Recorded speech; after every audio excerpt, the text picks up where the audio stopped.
there's a disconnect between how we value our product and how we think other people will value our product. And the problem is that when labor goes up, right? Because that's what happened over the last 3 years. And when the cost of goods go up, we're afraid to pass that along because we think about our competitors, et cetera. So, well, down the street, they do this.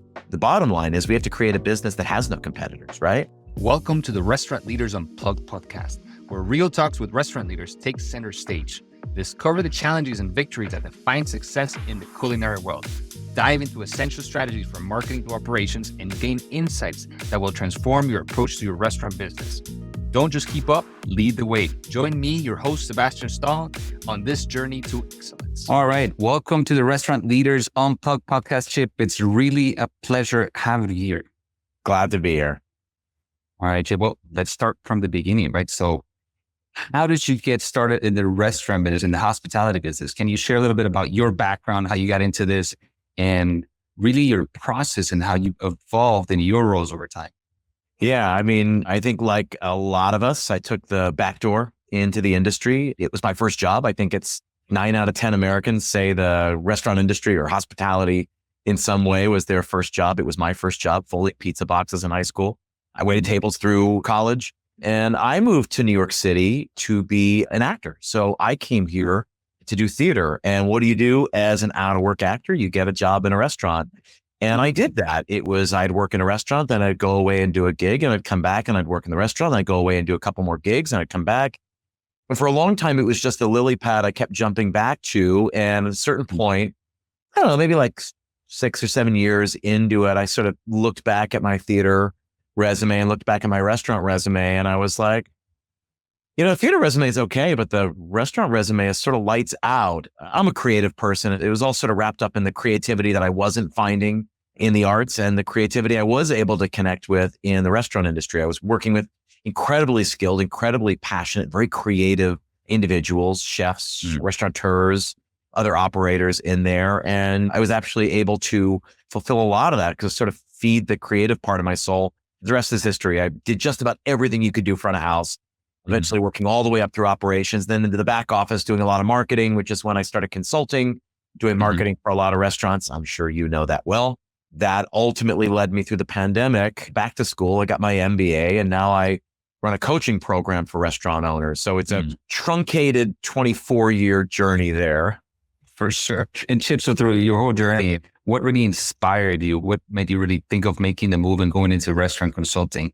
So I had the great fortune of working with some big little organizations or little big organizations, and they did the details really well. I did a lot of openings through my career, and I found that was sort of like opening a show. Yeah. It was the same thing, right? You're working really hard to get it all ready, and when the curtain opens, you've got to be ready to go. That sort of lit me up in a way that other things hadn't. So I did that through a lot of my career. And at a certain point, I looked back and I realized, and maybe this is probably a conversation, not an interview, but I found that a lot of restaurants either didn't do marketing at all, or they didn't do it very well simply because they didn't understand it. And I took a certain view to it. I just thought it's easier than most people are making it out to be. And I think innately they could be really good at it if we could just boil it down. So I think what I got really good at doing is saying, hey, let's strip it away. Let's not use any fancy words. Let's take away all the technical aspects of it. All we're trying to do is convince people to come in, right? Like trying to figure out, hey, who likes this kind of cuisine? Have you tried us? Well, let me convince you to try it, which is easier said than done. But I sort of had a knack for boiling it down and simplifying it, which I think is what I'm really good at now too. Definitely. So we're talking here about marketing and you get into operations as well in your consulting business. What do you think are the most common mistakes, or what do you see like independent operators falling into as it relates to operations and marketing? What do you see? So it's a great question. And when I answer that question, I always say there's two pieces to it, right? There's restaurants that struggle and restaurants that fail. We know all the statistics and all that stuff, right? X number of percentage of restaurants all fail in their first 3 years or whatever it is. And the average independent restaurant makes no more than 6% operating profit every single year. Well, that's different, right? A restaurant that can't make it through its first 2 years, I think has a lot to do with marketing. It has a lot to do with product market fit, has to understand what a market has, what a market needs. How do you serve a market? When I say a market, it's a group of people. Sure. Right? How do you serve a community in a way that they're maybe not being served now? And I think too many owners don't ask that question or don't properly answer that question. So there's this like marketing foundation that I think most operators skip over. And that's why you get a lot of pain for a couple of years. And the other thing then is on the operations side is there are restaurants that do know how to serve a community and provide a really great product for people, but they just can't do it profitably, which I sort of wrap up with sustainability, right? Like you can't do it profitably. You can't sustain yourself. And so you're not going to be able to feed more people and employ more people. And that has to do with the operations side of it, which is understanding how much do I have to charge? Where's my limit for what I can pay for goods or people or whatever? What do I need to do to be able to do this over and over and over and over again for years or decades? That's an operations thing. So it's marketing, which is why restaurants fail, I believe.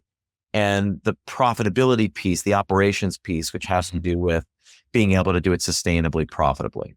For sure. So, I mean, you're kind of preaching to the choir here when it comes to me, but to the audience, you know what I mean? Like we're talking the same language, man. And we see this thing all the time. And one thing that you mentioned in your book, and we'll talk about in your book in a little bit, is that marketing is an afterthought. And I deal with this also on a regular basis. It's like I have these guys that they've been established for 15 years and they've never spent anything in marketing. Just like some girl going there to do like pictures and stuff. And they were okay because they were in a great location at the first location. But when they try to open new locations, they were struggling. Sometimes it's people that are educated. These are not people that you would think they wouldn't know. But why do you think it's an afterthought? I'd be really curious to know your answer to the question before I answer it. Why do you think? Because I have a very firm belief in this, but why do you think that is? I think it is still a lack of education in part. And then the other one, I think is just this optimism that operators have or restaurateurs, like if I open, they will come. My food is great. My ops is great. Exactly. My ability to come. And I went through that too, Chip, like as a restaurant owner myself, because I opened a restaurant a long time ago. And I kind of had that same idea, being a marketer, mind you, because that was my background, but opened the first restaurant and we're like, okay, cool location, Wynwood in Miami, like super hot, right? At that time, it really wasn't. It was still like being gentrified, but it's like if you build it, would come. And didn't have the time to market because I was operating. I just didn't really have the time. So I think those three things is what happens. And then what I see with people that are already been established, they get kind of used to not doing it. And they're like, yeah. And then when they see their sales going down, it's like, now we need to invest in marketing. Let's run. Give me miracles. Yeah. So I would agree with everything you just said there. And I think what I'm going to say is going to dovetail nicely on that. I agree. If we build it, they will come. No, not necessarily. For me, the other piece to the answer is that they just have been talked down to for so long, and that marketing feels otherworldly. It feels complicated and very technical. And while there are pieces in the digital age, there are pieces of marketing that are very technical or can be very technical. For me, I think we have to boil it down to its basic, right? Which is, what is marketing? Marketing is just, I always say it's answering three questions, right? What's your product? Who's that product for? And then how do you reach them? We can either do it two ways, right? We can come up with a product and then figure out who wants that product. That's mostly what we do in this industry, which is why I think we have so much trouble. Or we can look around at our community and say, hey, who needs something? Who needs something that I'm uniquely qualified to provide? And if you look around at the need, then it becomes a very generous act of bringing something to them. And really all we have to do then is tap them on the shoulder and say, hey, that thing, you need this, right? And they go, oh my God, yeah. I say, I got it. Like I built it for you, right? That's the genius of Apple, right? Steve Jobs famously wasn't trying to make a phone. He was trying to make a pocket computer. And his team said, people already have their keys, their wallet, and their phone in their pocket. They're not going to put another thing in their pocket. And he says, why can't this be all three? And they said, it just can't, which of course they were wrong. It is, it's all of them. He said, then pick one and replace that. And they picked the phone. It was the easiest to them. They felt like it was the easiest they had. That was the piece of technology people already had in their pocket. So we'll just do the phone that does so much more. But his initial plan was to create a pocket computer because he said, I think there's going to come a time but people are going to need to be way more connected than they are right now, which, man, it couldn't be more true. We do need to be more connected to the world than we did 15, 20, 30 years ago. So when we come at it from the restaurant perspective, I think it's very easy. You figure out who needs what you have and you let them know that you have it. For me, marketing is about getting people to raise their hands and follow you, right? You walk into a busy room and say, hey, let me see, show hands. Who here likes barbecue? Bunch of people raise their hands, say, great, you're my people. Everybody who raised their hands, follow me. And you march them outside to your truck, right? Like it's most basic. That's all we're trying to do. We're trying to identify people who need what we have or want what we have or could possibly enjoy what we're making. And then we're convincing them to take action, to change their behavior rather than order in to come out, rather than go to the place they already know to come try somewhere new, rather than come to us once a month, come to us once a week. That's all marketing is getting people to raise their hand and change their behavior, really. And when you boil it down to that, you say, unique customers. Marketing really is about figuring out, say, hey, unique customers, right? Let's figure out who are your customers and how we might reach them and how we might convince them that your thing is worth going out of their way for it or trying for something new. And the methods we use, the channels, the tools at our disposal are going to change all the time. They continue to change over 100 years, 200 years. But marketing ultimately is interested in figuring out who wants what you have and how do you convince them to come get it. I think you said it really well, Chip, because everything else, they get distracted, I think, by, like you're saying, the technicals, how do you say all these channels, everything. Those are just, I say the same thing. These are channels. We need to figure out strategy. Like, okay, how do we get in front of these people? So anyways, another perspective, Chip, is like you were talking about profitability. I know you also big on this with restaurants, and I think it's just a complicated situation in these days, right? Because there's labor costs that everybody knows it's just been raising, spending, especially in certain states and cities. And then we're talking about food costs, inflation, and all that stuff. So margins have continued to just thin. What are you seeing or what are you recommending when you work with restaurant owners in terms of how do you see that they're able to still get a good profit margin with this current situation? Because I see some operators, they're just kind of giving up, especially like in the full service restaurant segment, which they say, man, this is just the margins there. We can't really get any better than this. I mean, it's some things you can't control, some things you can't. So tell me, Ours is one of the only industries where we're so afraid to charge what we need to charge. Airlines are the most expensive they've ever been in the history of the world. Flights this past summer, anywhere you wanted to go, was anywhere between 30 and 60% higher than it was the previous summer. And still, let's just use Americans, still Americans traveled on airlines at a record rate.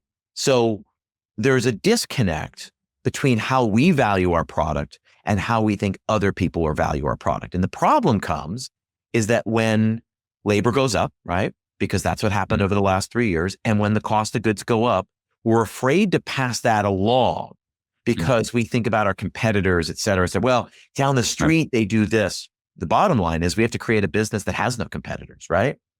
Category of one is something you hear a lot in business. There's only one Disney World. If your kids are dying to go to Disney World and you're like, yeah, I mean, listen, it got really expensive this year between airfare, the hotels, the parks. We can't. So listen, we're going to go to Six Flags. They're going to go, what? No, they want to go to Disney World. There's only one Disney World, and you will pay what they tell you to pay because it is in a category of one. There is no, and maybe you just can't afford it. That's fine. But there is no alternative to a Disney World vacation.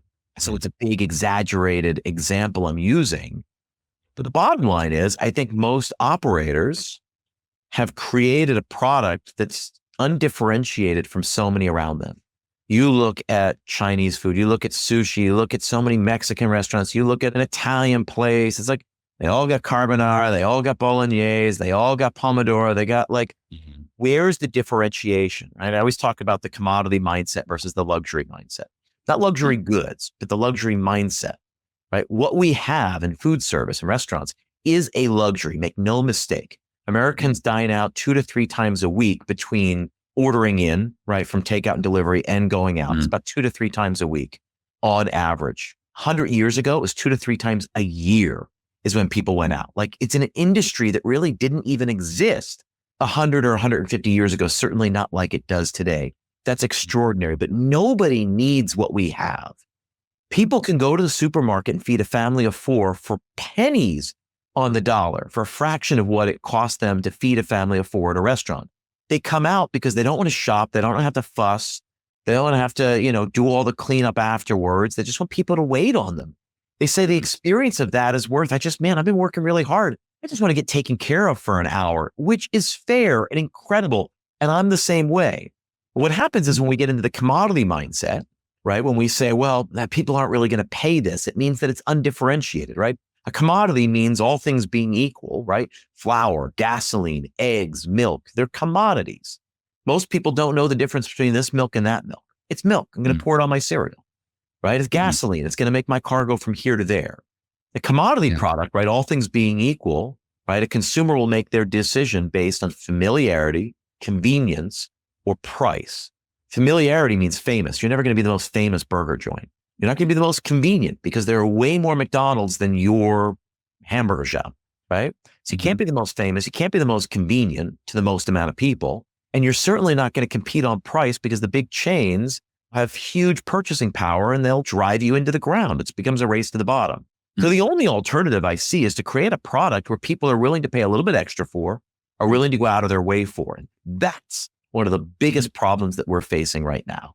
Because I can go into any sushi restaurant and get a rainbow roll, spicy tuna roll, and a yellowtail scallion roll. So then why does it matter if I go to this place, that place, or the other place? I'm going to make my decision based on commodity criteria rather than that luxury criteria, right? Why would I go out of my way? Why would I spend a little bit extra? We have to take a little bit of that thinking and apply that to a product. Otherwise, we're just going to watch places go out of business because if we're guarding those margins, we're afraid of charging more than the pizza place down the street or the sushi place down the street. Well, then the only people who win then are the landlords and our vendors. And we have to be willing to pass that expense along to the consumer. Makes a ton of sense, Chip. And that's, again, from different conversations with restaurant owners, that's where they're heading. It's either two things that we're seeing: completely streamlining, which they should do anyways, or they're doing, and then adding to the experience, which was what you're talking about. I firmly believe there's a problem in the middle, right? That people now are choosing food based on convenience or experience, right? Either I just need something quick, fast, delicious, convenient, nearby, etc. Or I'm willing to go for experience. And what happens to that messy middle where it's just okay? I don't think people are going to be willing to spend. We're going to make them spend on just an okay meal. So people in the middle either have to figure out, are they going to streamline? Are they going to be more efficient? Are they going to be able to be cheap? Or are they going to make the experience more expensive and then make the experience actually be worth the additional cost we're going to ask them to pay? I think everybody in the middle is going to have a really hard time over the next 5 to 10 years. Yeah, 100%. And Chip, now talking about all this stuff, I know you've interviewed a lot of restaurant leaders and then with your podcast, Restaurant Strategy. Is there a trend that you're identifying in every conversation that you're having with restaurant owners of patterns and challenges, particularly in operations and marketing? What are you seeing? It's exactly what you've just brought up, right? We know the challenges that we're facing in labor. We know the challenges that we're facing with the increased cost of goods. The only challenge is in our unwillingness to raise prices. Again, the airlines didn't think twice. Everything else that we pay for has gone up and up and up, and people have paid it. And we just have to be better at communicating why people should go out of their way, why people should leave the house and spend more than they otherwise would have, or more than they were used to paying. I mean, that's the whole issue. That's what I hear so many people trying to wrap their head around, because the answer is not make less money. What we do is really too difficult and way too important. The tax revenue we generate for states, the jobs we provide for communities, the way we feed people, give them a place to celebrate or get a quick bite when they just don't have enough time to make food. They're running out the door. What we do is way too important to not make money doing it. And I think the communities will really suffer if we can't serve them. So let's talk a little about your book, Chip. So in one part, you're talking about building customer loyalty beyond promotions, right? Because I think that's another thing that restaurant owners think about marketing. Just think, discount. I hate that. I'm not going to do marketing. Of course, you can do it in many different ways, but what's an example of building customer loyalty and retention beyond promotions? Yeah. So in the book, so it's called The Restaurant Marketing Mindset. And remind me at the end, because I'll make sure I'm going to give you guys a way for all your listeners to get the book for free. All you have to do is pay for shipping. I'm giving away, because we've got like 300 copies left of the first printing. And so we're giving all these copies away. So remind me at the end. There's two frameworks I introduced. There's a bunch that I introduced throughout the book. Number one is something called the ABCDs of marketing. That has to do with that product market fit, really understanding what do people need? How do you provide that, right? How do you compete with those that are in your category? How do you separate yourself? All of that.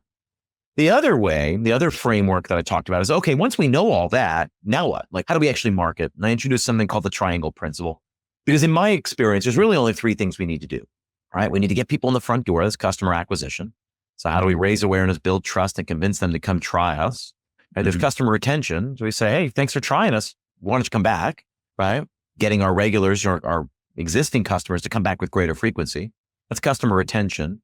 And then the third part is what I call evangelism, which is really word of mouth, right? That's the only three things we need to do. We got to get people in, we got to get people back, we got to get people talking. All of that, I think, is a healthy scaffolding for us to answer the question that you just asked and to have the rest of this conversation.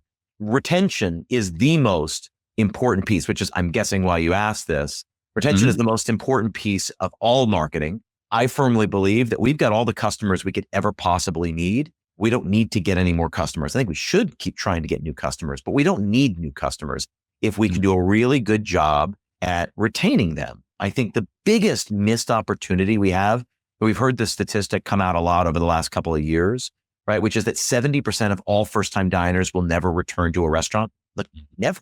70%. Who knows what made them walk in on this night? It becomes our job. So I think if we can fix, you asked for an example, you asked for one area. If we can just focus on identifying first-time diners and finding a way to get them back. This is as simple as a bounce back program, right? So server greets the table and says, hi, welcome to Restaurant XYZ. My name is Chip. I'll be taking care of you. Have you dined with us before? We've been asked that thousands of times over our lives, right? But what happens is that somebody says, oh, no, we've never been here before. And then what do you get? The server goes, oh, well, welcome.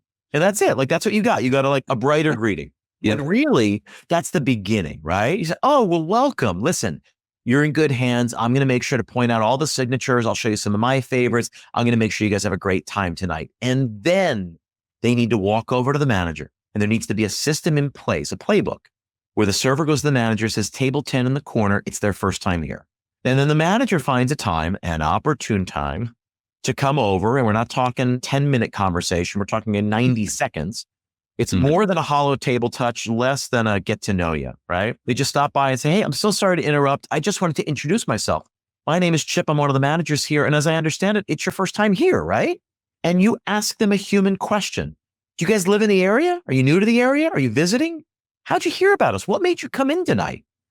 You ask 2 of those 5 questions, you will learn a lot more about your existing marketing. You'll learn a lot more about how people are finding you. When you ask every new person, you'll learn more. And they're going to answer the question. You're going to ask them another natural question. And at the end of 90 seconds, you're going to go, well, listen, I don't want to keep you from your meal, right? I don't want to keep you from your conversation, but I did just want to introduce myself and I want to leave you with these. And it's a simple bounce back.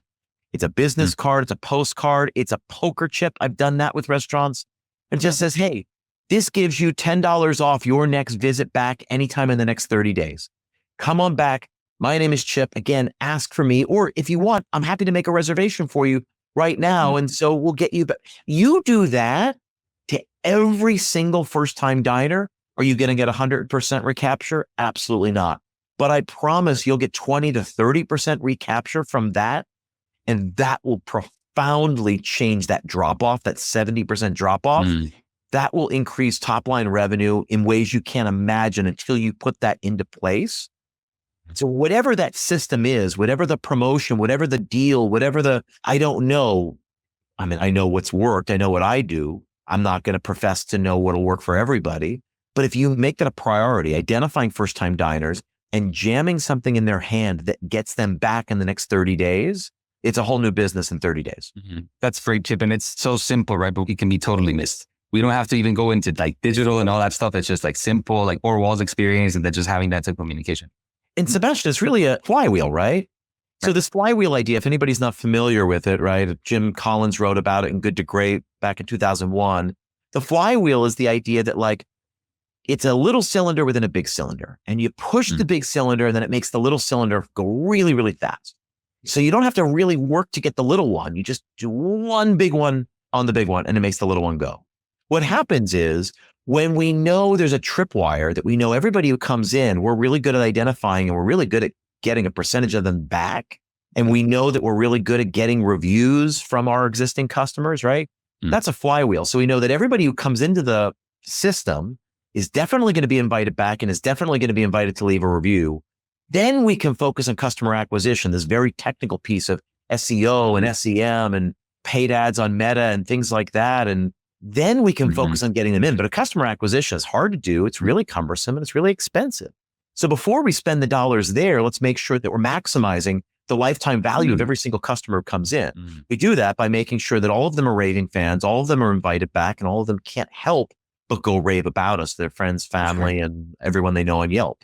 Make sense? Yeah, makes total sense, Jim. So how do you bridge the gap when it comes to, okay, this is the simple stuff like, okay, here's a card for coming back. And now we're transitioning to digital, right? Because you talk about in your book also about data, and we preach about this stuff all the time, right? Because having a database is full, right? So how do you bridge that gap between these simple things as a card, and how do you get into data acquisition through these simple processes? So I think we'd probably agree on this. List growth is the single most important KPI in the year 2024, and I'm guessing 2025. Email list growth is the single most important KPI for a successful restaurant. The best restaurants that I work with have a really good way of measuring not their list, but their list growth. They know how many emails they grow every single month. So number one, it's understanding what are your channels for capturing that. Luckily, online orders is a channel. Our reservation system is a channel. Should have something on the website. We should have a pop-up. We should have gated Wi-Fi in the restaurants. We should have a loyalty program when we take the payment table side. All of these are ways that we can grow our list. Once we have their information, we can remarket to them. We can have deeper conversations and many, many more conversations. We have to get that. So number one is what are we doing to nurture our list, but really what are we doing to grow our list? But I go back to this 4 walls, this very like organic, simple things. And honestly, a lot of times when I talk to people, I say, hey, listen, how many walk-ins do you think you get a night? Like on a busy Saturday night?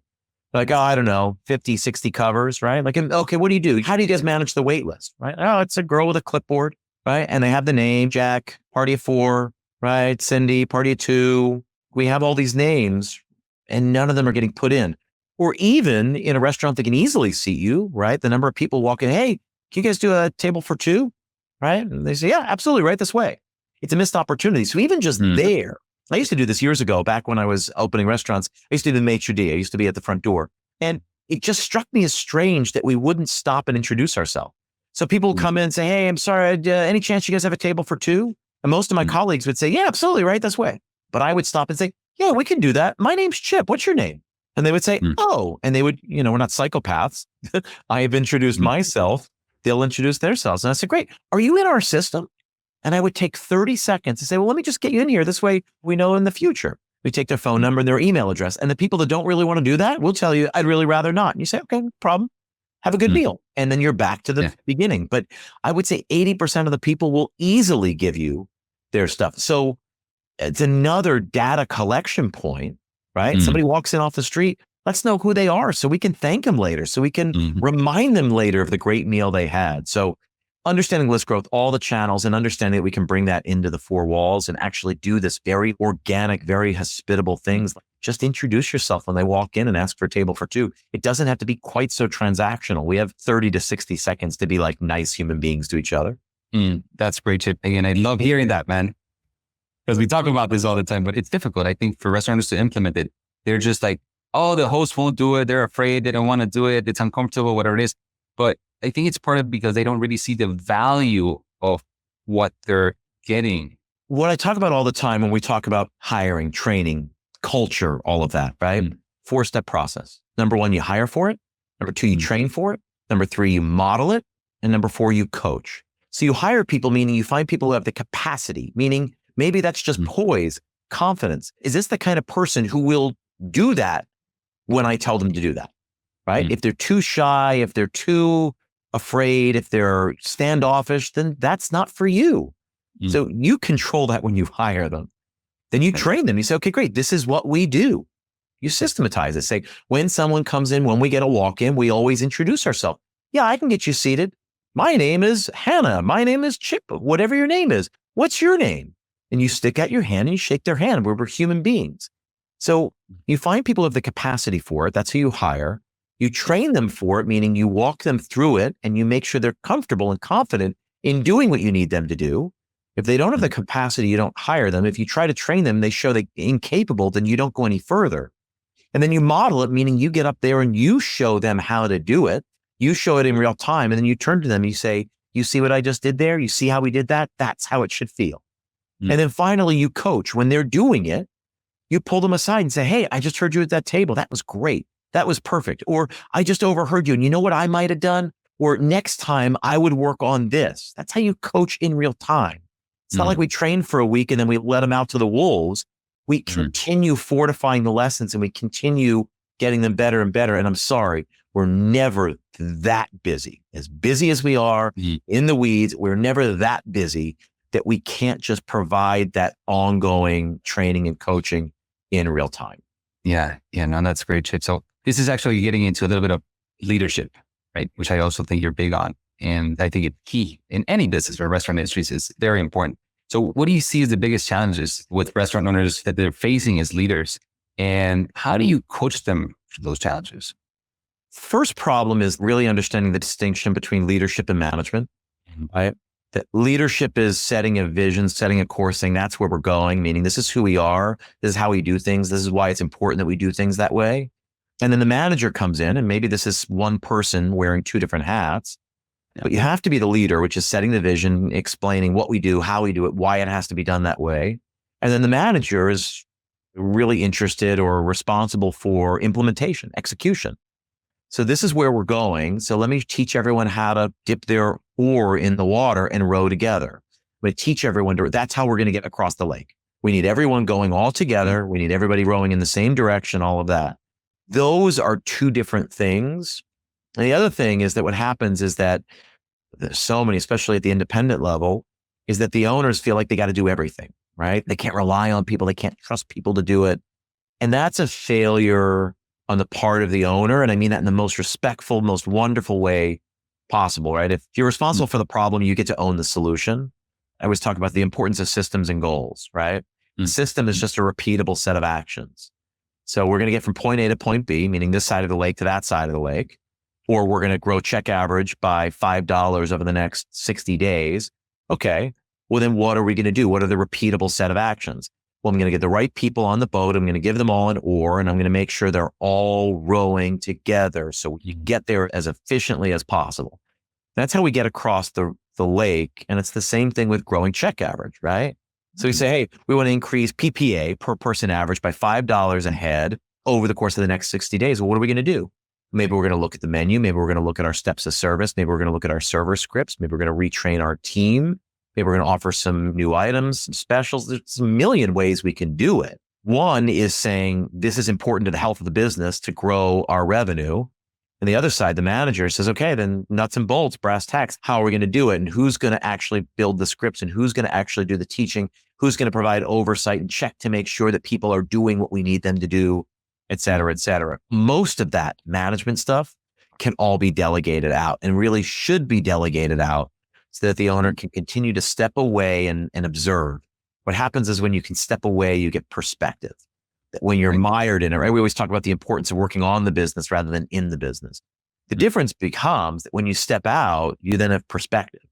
You then say, oh, I didn't realize, till you sit there and you have a meal in your restaurant or just observe things from the front podium or from service bar. You then see the crunches, you see the bottlenecks, you hear the common complaints all the time. You see where servers gravitate, you see where the managers are, you need the ability to step out and do that. So it really comes down to, for me, those two different pieces, leadership and management. It's a very important difference to know because again, I think it can be mired and confused. So thank you for that, Chip. So in your experience, Chip, for all these conversations that you're having with restaurant owners and everything we've talked about here, where do you see the restaurant industry heading? What are the trends that you see happening? Of course, we already talked about a couple, but where do you see the industry going? I don't know. I know it's getting more expensive. Mm-hmm. I know people aren't independently wealthy. So the average consumer, the average diner has the same amount of discretionary income and it only gets them 2 meals a month out instead of 3 or 4 meals a month out. That's inevitable. I feel that myself. As much as I do this, as much as I work in this industry and I love going out to restaurants, I'm not independently wealthy. So there's only so much I can do. Sure. And I think people are going to pick and choose where they go, where they choose to spend their dollars. But that's no different than it was 2 months ago, 2 years ago, 20 years ago. It's the same thing. I think now it's just at such a point that people are really being forced to make determinations. And so the people that answer that question are going to be the ones that win, right? If you're in the convenience space, the people that are the most convenient, the swiftest, the quickest, the most delicious. It's why Uber Eats is so successful, because they've got the reorder button, right? I talk to everybody. I talk to POS companies. I talk to online ordering platforms. I say, as soon as you put in a reorder button, we can fight back against DoorDash, Uber Eats, Seamless, et cetera, right? The number of times I'm trapped at my computer, I'm working, my wife's working, my son's getting hungry and nobody started dinner, and I'm on a very important call and I can just look down and go click, click, click and reorder the sushi order from 2 weeks prior, because that's pretty much what we're going to like. Yeah. The people that can win that are going to win that. And on the experiential side, the people that create experiences that they can't find at home, they can't recreate at home, they can't get anywhere else, those are the people that are going to win there. That's what I think the next, I'll say 3 years is about. And I think the middle is going to have a really hard time. Are people still going to go out to eat on a Wednesday? I think they'll grab food on their way to work because they're running late. They'll grab food on their way to soccer or dance class because they're running late. And I think they'll go celebrate birthdays, anniversaries, promotions, et cetera. But are they going to go out on a Thursday just because? I don't know. Certainly not with the frequency that they have in the past. Yeah, no, that's exactly same thing that I'm seeing. And I think everybody is. It's a great answer, Chip. I think that's where it's heading. So, Chip, for new restaurant owners, people getting into this, what advice would you give them? Anything that you would want to share? Brand new restaurant owner has to build the business in reverse. You have to reverse engineer your business.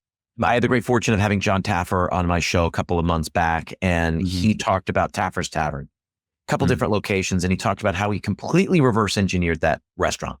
He reverse engineered it to be no more than 50 to 52% prime cost. For those of you who don't know, prime cost is COGS plus labor, right? COGS and labor make up, for the most part, usually half to 2/3 of our budget. And I think anybody listening to this knows that 50% prime is sort of like a pipe dream in this current climate.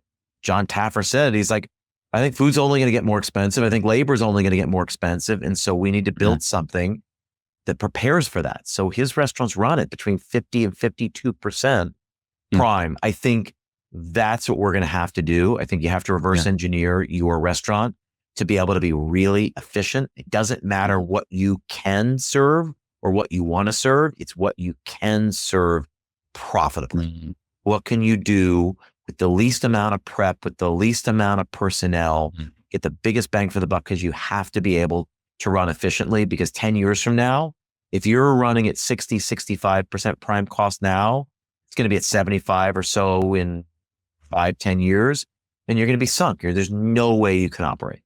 100%. We actually had a conversation with one of our partners the other day, and they're investing more in this concept that it's basically that, right? It's an omakase concept. So the experience is there, the high value perception is there, your operational costs are way less, your food cost is less, your labor costs less, and it's just a very good and profitable model. So now they're like, okay, forget about all this full service dining, which is more complicated, and this is like the new way to go. So right on.